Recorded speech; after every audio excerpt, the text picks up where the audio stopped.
혹시 원장님도 오늘 학원이 성장하지 않는다는 생각 때문에 지쳐 있으시지는 않으실까? 학생 수가 그대로고 매출이 크게 달라지지 않았다 해가지고 우리가 성장이 멈춘 게 아니다라는 걸 이제 같이 나누고 싶었어요. 제 유튜브를 많이 보신 선생님들은 아실 거예요. 제가 학원을 쏟는 애정과 사랑은 그야말로 열정맨이거든요. 네, 하지 않아도 되는 일도 정말 많이 해요.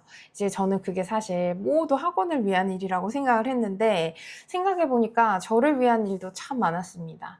제가 이걸 어떻게 깨닫게 됐냐면, 26년도 연간 계획을 세우면서 챗GPT랑 막 얘기를 했어요. 근데 제 사업과 뭐 운영에 대한 평가를 좀 내려봐 주겠냐. 이제 평소에도 챗GPT랑 많은 이야기를 하기 때문에, 그래서 이제 물어봤더니, 스스로 만족을 위해서 고비용, 고퀄리티의 과잉 비용을 쓰고 있다. 딱 이 말을 듣는데, 사실 저도 어느 정도는 알고 있었으니까. 근데 제가 약간 동네 학원이라도 기깔나게 어디 대형학원 못지않게 멋지게 만드는 게 제 사명처럼 항상 느꼈거든요. 네, 이제 지금 이 학원에서는 사실 최대 인원을 수업을 하고 있어가지고 수업 시수나 수업 요일 이런 걸 늘리지 않고서는 사실 더 키울 수 없는 상황이에요. 이제 신규생을 대상으로 한 홍보 투자 이런 게 더 이상 필요하지 않은 시점인데, 근데 이제 저는 재원생 관리라는 명목으로 이제 제가 하고 싶은 것들을 이제 정말 많이 하고 있었거든요. 그래서 뭐 예를 들면 학원에서 직접 제작한 노트라든지 학원 내부에 쓰는 자료도 고퀄리티로 이제 인쇄 발주를 넣거나, 이제 초등학교 학생들 위해서 이제 가방을 제작을 하면 이제 대량으로 제작을 해서 이제 비용을 낮출 생각을 해야 되는데, 이제 하나하나 이니셜 넣어가지고 그리고 제가 좋아하는 디자인 비품들, 이제 예뻐서 사용하는 것들, 학원에 비해서 이제 학원 규모에 비해 가지고 과한 웹페이지 비용, 뭐 장비 세팅, 그리고 이제 각종 학습 파일 제작까지, 이제 어쩌면 이제 그런 비용들이 들어가는 제작물들이 이제 학생들을 위한 것만은 아니었고 제 만족을 위한 부분도 정말 많다는 걸 느꼈습니다. 그래서 이걸 이제 평소에 생각하던 거를 이렇게 딱 들으니까 그래, 나 너무 문제 많았다 하면서 이제 단칼에 줄여버리기로 했어요. 그랬더니 번아웃이 왔습니다. 그게 올 초였거든요. 이상하죠. 이제 불필요한 비용도 줄였고 하지 않아도 되는 일도 줄였으면 이제 오히려 편해져야 되잖아요. 그런데 저는 반대로 학원 운영이 재미가 없어졌어요.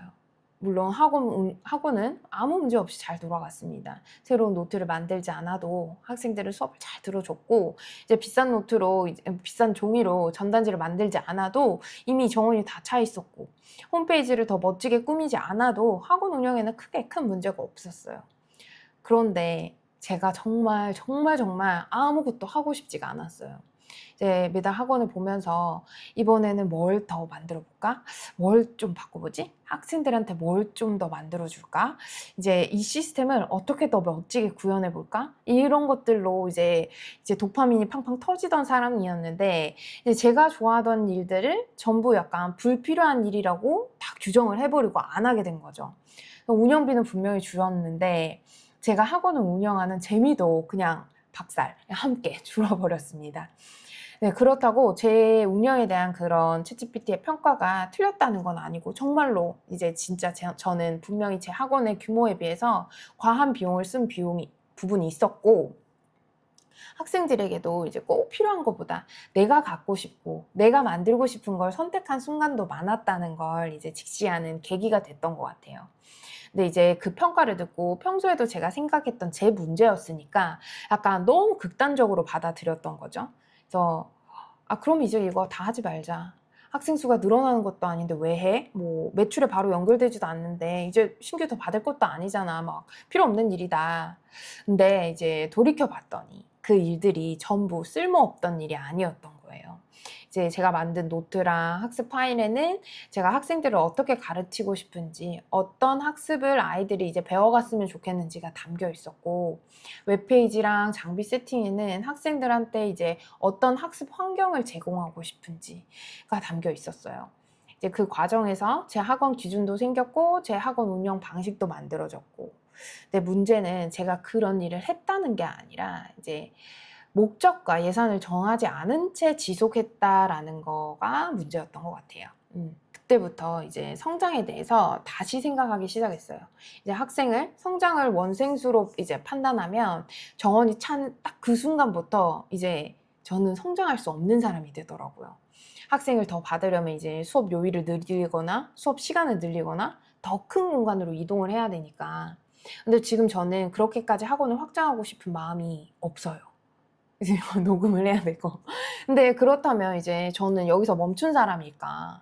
그래서 그런 멈춘 사람일까라는 그 약간 성장에서 오던 도파민이 오지 않으니까 이제 번아웃에 시달렸던 것 같은데, 이제 학생 수가 늘지 않아도 저는 더 좋은 수업을 만들 수가 있고, 한 사람의 기억에 의존하던 일, 이게 내가 다 이렇게 해가지고 판단하던 일을 시스템으로도 바꿀 수 있다라는 걸 좀 깨달아서 그쪽으로 이제 에너지를 좀 쓰고 있고, 학생 관리 기준을 더 명확하게 만들어 보자.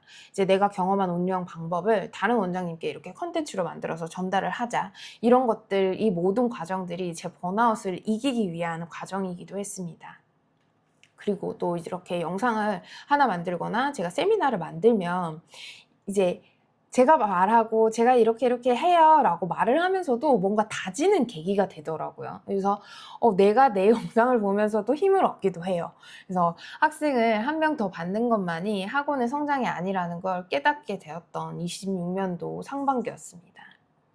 그래서 요즘은 저에게 이런 질문을 해요. 이제 이번 달에 학생이 몇 명 늘었지? 이제 매출 얼마나 낼 거지? 이런 질문만 하는 게 아니라 이제 반복하던 업무를 하나 줄였냐, 이제 내가 어떻게 체계적으로 보고 싶던 그 관리가 이제 틀에 짜여지고 있냐, 이제 조금 더 채워가는 수업을 하고 있나, 뭐 요렇게 뭐 선생님이 없어도 유지되는 기준을 내가 하나 만들었나, 또 이제 수업이랑 운영에서 경험했던 것들을 매뉴얼로 하나씩 남기고자 하는 이 목표가 생겼는데 그 매뉴얼을 지금 남기고 있느냐. 그래서 결과적으로 나는 작년보다 더 좋은 운영자가 되었을까? 이런 질문을 이제 함께 하기 시작했습니다. 제가 좋아서 하는 일도 전부 없애지 않기로 했어요. 이제 대신에 기준을 좀 정하기는 했습니다. 하고 싶은 걸 그때그때 모두 만드는 게 아니라 저 원래 그때그때 모두 만들고, 예산, 이제 페인 게인이라는 걸 제가 좋아한다고 이제 세미나 오신 선생님들께도 많이 말씀을 드렸는데, 정말 잘못했을 때는 정말 이게 합리화가 되기도 해요. 내가 너무 하고 싶으니까 개인치를 엄청 높게 평가하거든요. 그래서 이제는 정해놓은 예산 안에서 가장 의미 있는 것, 우선순위로 몇 가지를 추려서 만들기로 했어요. 학생들에게 실제로 도움이 되는지, 이게 여러 번 사용할 수 있는 게 맞는지, 그리고 지금 우리 학원에 꼭 필요한 시점인지도 생각해 보기로 했고, 이제 그러니까 이상하게 다시 하고 싶은 일들이 생기기 시작했습니다. 혹시 원장님도 오늘 학원이 성장하지 않는다는 생각 때문에 지쳐 있으시지는 않으실까? 학생 수가 그대로고 매출이 크게 달라지지 않았다 해가지고 우리가 성장이 멈춘 게 아니다라는 걸 이제 같이 나누고 싶었어요.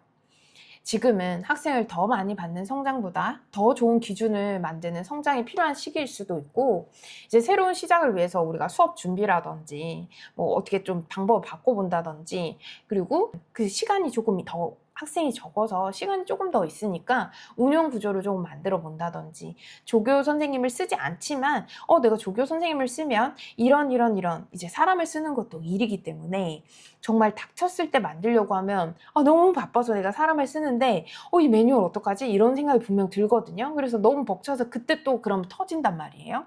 그래서 지금 조금 여유가 있다면 왜 신규가 안 들어오지? 여기에서 이제 너무 힘들어하지 마시고 내가 이게 늘어났을 때를 대비해서 지금 뭔가 할 수 있는 하늘이 주신 기회다, 하늘이 주신 시간이다 라고 생각을 해서 다른 형태로 확장해야 하는 이런 뭔가를 준비해야 하는 시기일 수도 있어요.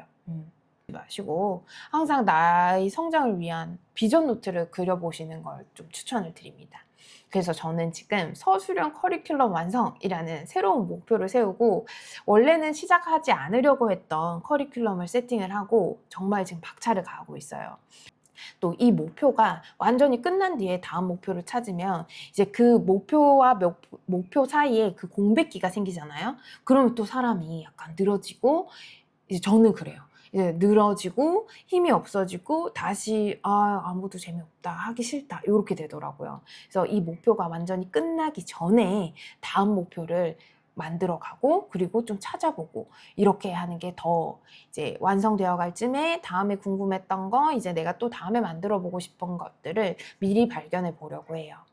이제 그렇다고 이제 너무 스스로를 몰아붙이겠다라는 건 아니고 우리가 사실 학원이라는 업이 멈출 수가 없는 업이잖아요. 그래서 뭐 시험 끝나고 살짝 쉰다 해도 방학은 우리에게 더 바쁜 기간이기도 하고 그래서 그래도 또 달려야 되는 이런 끝이 없는 사업이기도 한데 마냥 또 그렇게 생각하면 축축 처지게 돼요. 그래서 우리가 매일 달리는 사람이지만 늘 전력 질주를 해야 하는 건 아니니까 어떤 날은 천천히 걷기도 하고 어떤 날은 주변을 구경하면서 걷기도 하고 내가 재밌게 달릴 수 있는 그 다음 방향을 찾는 거죠. 그래서 성장은 계속되어야 하지만 그 과정까지 지루하고 힘들 필요는 없다고 생각합니다. 이거 우리가 하고 있고 내가 하고 있는 내 학원이잖아요. 그래서 숫자를 쫓느라고 지치는 달리기 하지 마시고 내가 궁금한 것들 하나씩 완성해가는 달리기. 이번에는 그렇게 재미있게 달려보려 합니다. 우리 오래 달려야 하니까요. 조급하게 말고 선생님들도 저와 함께 재밌게 한번 달려보는 거 어떠신가요?